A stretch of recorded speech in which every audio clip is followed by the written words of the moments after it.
வீரத்வஜாய வித்மஹே விக்னஹஸ்தாய தீமஹே தன்னோ பௌம பிரசோதயாத்.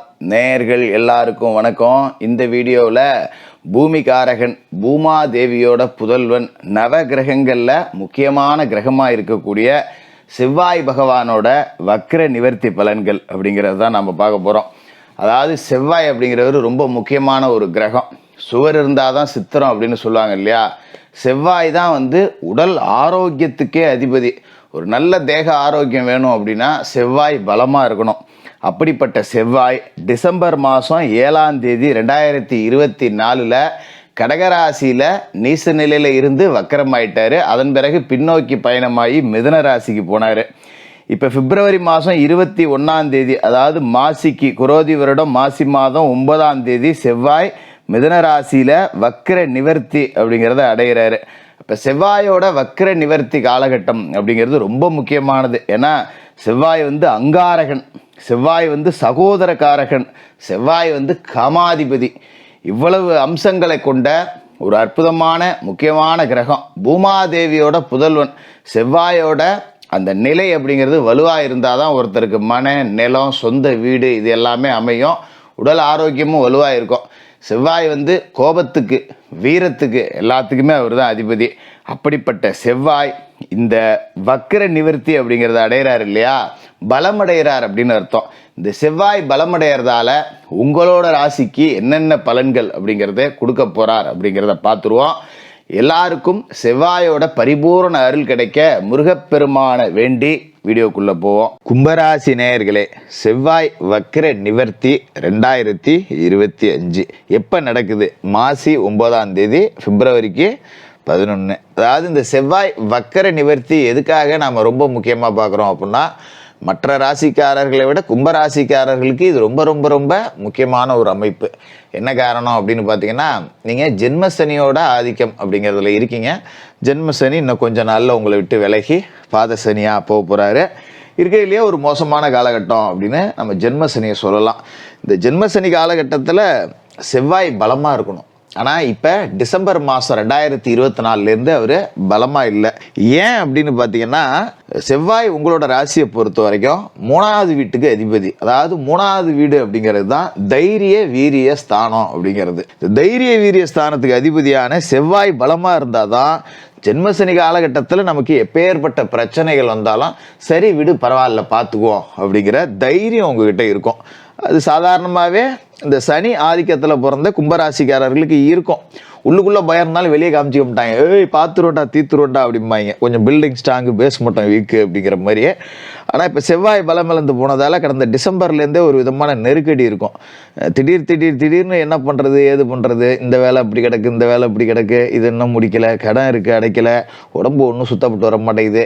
இப்படி எதையாவது கொஞ்சம் அப்படியே அச்சத்தோடையே அணுக வேண்டியது. ராத்திரியில் நிம்மதியாக தூங்குறதில்ல, எதையாவது ஒன்று கிடக்க ஒன்று நினச்சிக்கிட்டு தூங்காமல் கிடக்க வேண்டியது. காலையில் எந்திரிச்சு வேலைக்கு போகிற நேரத்தில் விடிய தூங்காமல் காலையில் 4 மணிக்கு தான் ஏன் தூக்கமே வந்துச்சு அப்படின்னு 8 மணி வரைக்கும் படுத்துருக்கிறது. அரை தூக்கத்தோடு எழுந்திரிச்சு ஆஃபீஸுக்கு போகிறது, அங்கேயும் போய் தூங்குறது. இன்றைக்கி லீவ் போட்டால் தேவலாண்டா அப்படிங்கிற மாதிரி உழைக்கிறதுக்கே மனசு ஒவ்வாது. படுத்தே தூங்கணும் போல இருக்கும், ஆனால் படுத்தா தூக்கம் வராது. இப்படிங்கிற நிலைமை தான் டிசம்பர் மாதத்துலேருந்து உங்களுக்கு ஓடிக்கிட்டு இருக்கு. என்ன காரணம் அப்படின்னு பார்த்தீங்கன்னா, செவ்வாய் உங்களோட ராசிக்கு 3வது வீட்டுக்கு மட்டும் அதிபதி இல்லை. முக்கியமான ஒரு விஷயம், 10வது வீட்டுக்கும் அவர் தான் அதிபதி. தொழிலே படுத்துக்கிச்சிரா அப்படிங்கிற மாதிரி இருக்கும். தொழில் மூலமாக 10 ரூபா வருமானமே வரல, ஏதோ சம்பாதிக்கிறேன் சாப்பிட்றேன் அப்படிங்கிற மாதிரி ஓடிட்டு இருந்தது. இப்போ அதுலேயே பங்கம் வந்துருமோன்னு பயமாக இருக்குது. தொழிலை ஏதாவது பண்ணி முன்னுக்கு கொண்டு வரலான்னு பார்க்குறேன். ஆனால் ஒன்றும் பெருசாக நமக்கு யோசனையே தோண மாட்டேங்குதே அப்படிங்கிற மாதிரி இருக்கும். இதையும் நினைக்கிறது, நாளைக்கு என்னன்னா தொழிலில் 10 ரூபா சம்பாதிக்க முடியுமா முடியாதா, தொழில் நடத்தலாமா, இல்லை இதுலேயே வேறு ஏதாவது தொழில் பண்ணுவோமா, இல்லை விட்டுட்டு பேசாமல் எங்கேயாவது வேலைக்கு போகலாமா, என்ன முதலாளியாக இருந்து 10 ரூபா கூட சம்பாதிக்காதுக்கு எங்கேயாவது போனாலும் 10 ரூபா சம்பளமாவது வாங்கிட்டு இருக்கலாம் அப்படிங்கிற மாதிரிலாம் சிந்தனை அப்படிங்கிறது அப்படியே குரங்கு மரத்துக்கு மரம் தாராவில் தாவிக்கிட்டே தான் இருந்திருக்கும். அது எல்லாத்தையுமே தொடச்சி ஓரமாக வச்சுருங்க. மாசி 9ஆம் தேதியோட செவ்வாய் பலமடைகிறார். உங்களோட ராசிக்கு 3வது வீட்டுக்கும் 10வது வீட்டுக்கும் அதிபதியான அவர் பலமடைகிறார் அப்படிங்கிறது ஒரு பொற்காலம் அப்படின்னு உங்களுக்கு சொல்லலாம். ஏன்னா தைரியம் வந்துடும், புது திருப்பங்கள் நிறையா வரும். எது வந்தாலும் நான் பார்த்துக்கிறேன்டா அப்படிங்கிற தன்னம்பிக்கை உங்ககிட்ட வந்துடும். எவ்வளோ கஷ்டப்பட்டோம் போ 7.5 சனியில் ஜென்ம சனி முடிய போகுது, செவ்வாயும் இப்போ நல்லா இருக்குது அப்படிங்கிறப்ப பார்த்துக்கலாம் அப்படிங்கிற மாதிரி இருக்கும். இதில் பெரும்பகுதி என்னன்னா அரிக்கடன் அப்படிங்கிறது இருக்கும் இல்லையா, அதை அடைச்சிருவீங்க. இதில் கொடுமையோட உச்சம் என்னன்னா, இந்த கும்பராசிக்காரர்களை பொறுத்த வரைக்கும் பிச்சைக்காரனுக்கும் கடன் இருக்கும், அன்றாடம் வேலைக்கு போகிறவனுக்கும் கடன் இருக்கும், தொழில் செய்கிறவனுக்கும் கடன் இருக்கும், பெரிய கோடீஸ்வரனுக்கும் கடன் இருக்கும், கோடிக்கணக்கில் சொத்து இருக்கும். ஆனால் கடன் வாங்கி வச்சுருப்போம். அந்த நேரத்தில் அதை அடைக்கிறதுக்கு காசு இருக்காது. நைபுமாங்களா, என்ன ஒரு 50,000லாம் ஒரு காசுன்னு ஃபோன் அடிச்சுக்கிட்டு இருக்காங்க, என்ன இவ்வளோ சொத்து வச்சுருக்கோம், இவ்வளோ பணம் வச்சுருக்கோம், ஒரு 50,000த்துக்கு நம்பிக்கை இல்லையா அப்படிங்கிற மாதிரி தான் நமக்கு தோணும். ஆனால் அந்த 50,000 நம்மளால் டப்புன்னு விரட்டி கொடுக்க முடியாத ஒரு சூழல் உருவாயிருக்கும். இனிமேல் அந்த மாதிரி அரிகடன் அப்படிங்கிறதெல்லாம் தூக்கி கிடாசிடுவீங்க. சாதாரணமாக ஒரு ஜாமான் வாங்கிட்டா சமயத்தில் இஎம்ஐ இந்த லோனுக்குன்னு கட்டுறதுக்கு கூட நம்மக்கிட்ட காசு இருக்காது. அந்த மாதிரி இருந்த நிலைமை மாதிரி கடனெல்லாம் அடைச்சிருவீங்க. அது மாதிரி தொழில் ஒரு இடத்துக்கு வந்து நின்றுடும், அப்பா நல்லா இருக்குடா, இது போதும்டா, இதை வச்சு இந்த தொழிலைன்னா ஓட்டிக்குவேன், இல்லை இந்த நிலைமையிலேயே ஓடிட்டு இருந்தால் கூட எனக்கு சந்தோஷம் அப்படிங்கிற அளவுக்கு தொழில் நீங்கள் எதிர்பார்த்த வளர்ச்சி அப்படிங்கிறத தொட்டுடும். அதில் எந்த மாற்றமும் இல்லை. அதில் முக்கியமான விஷயம் என்ன அப்படின்னு பார்த்தீங்கன்னா, உங்களுக்கு நல்ல வேலைக்கு ஆளுங்க கிடைப்பாங்க. இத்தனை நாளாக வேலை ஆளுகள்கிட்ட எரிஞ்சு விழுந்துருப்பாங்க. வீட்லேயே திட்டுவாங்க, ஐயோ நீ உங்ககிட்ட ஒருத்தனாவது வேலை செய்வானா, எல்லா பேரும் ஓடி போகிறான், எதுக்கு கத்திக்கிட்டே இருக்கு, சரி விட்டுட்டு போ அப்படிங்கிற மாதிரி வீட்டிலேயே உள்ளவங்களே நம்மளை சொல்லியிருப்பாங்க. என்னடா வேலைக்காரங்களை வேலை வாங்கினா வீட்டில் உள்ளவங்களே திட்டுறாங்க, நம்ம என்ன அவ்வளோ குடும்பக்காரனா அப்படின்னு சொல்லி நம்ம அவங்கள்ட்ட எரிஞ்சு விழுவோம். இந்த மாதிரி நிலைமை இதுக்கு மேலே இல்லை. நல்ல பணியாளர்கள் கிடைப்பாங்க. நீங்களும் பணியாளர்களை தட்டி கொடுத்து வேலை வாங்குவீங்க. அவ்வளோ நன்மைகள் அப்படிங்கிறது இதுக்கு மேலே படிப்படியாக நடக்கும். குறிப்பாக வேலை செய்கிற இடத்துல எரிஞ்சு விழுந்த மேலே தயாரி ஒத்தே வராது. அவன் ஒன்று சொன்னால் நம்ம ஒன்று சொல்லுவான், நம்ம ஒன்று சொன்னால் அவன் ஒன்று சொல்லுவான், ஏற்றிக்கு போட்டியாக தான் இருக்கும். அப்படியே கொஞ்சம் நல்லா போயிட்டு இருக்க மாதிரி இருக்கும். எவனாவது நம்மளை பற்றி ஒன்று சொல்லிவிடுவான், அதால் பஞ்சாயத்து வந்துடும், உடம்பும் பிரச்சனை. இப்படி இருந்த நிலைமை எல்லாமே இதுக்கு மேலே சரியாயிடும். நீங்கள் கவலைப்பட தேவையில்லை.